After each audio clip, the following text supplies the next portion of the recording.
Diana, Princess of Wales.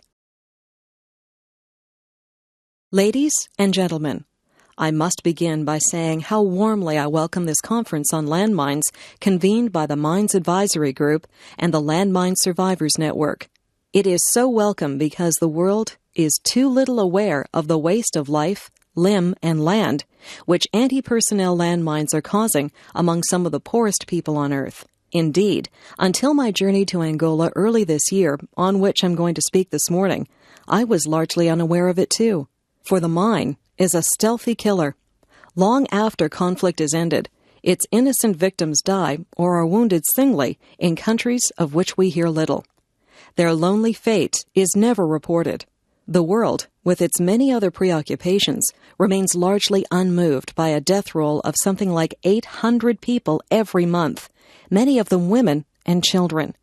Those who are not killed outright, and they number another 1,200 a month, suffer terrible injuries and are handicapped for life. I was in Angola in January with the British Red Cross, a country where there are 15 million landmines in a population, ladies and gentlemen, of 10 million, with the desire of drawing world attention to this vital, but hitherto largely neglected issue.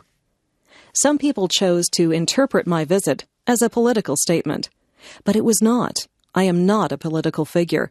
As I said at the time, and I'd like to reiterate now, my interests are humanitarian. That's why I felt drawn to this human tragedy.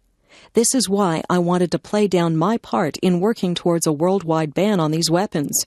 During my days in Angola, I saw at first hand 3 aspects of this scourge. In the hospitals of Luanda, the capital, and Huambo, scene of bitter fighting not long ago, I visited some of the mine victims who had survived and saw their injuries. I'm not going to describe them because, in my experience, it turns too many people away from the subject. Suffice to say that when you look at the mangled bodies, some of them children caught by these mines, you marvel at their survival. What is so cruel about these injuries is that they are mostly invariably suffered where medical resources are scarce. I observed for myself some of the obstacles to improving medical care in most of these hospitals.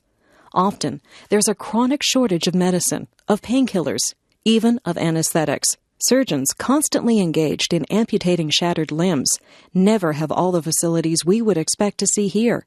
So the human pain that is to be borne is often beyond imagining. This emergency medical care, moreover, is only the first step back to a sort of life. For those whose living is the land, loss of an arm or leg is an overwhelming handicap which lasts for life.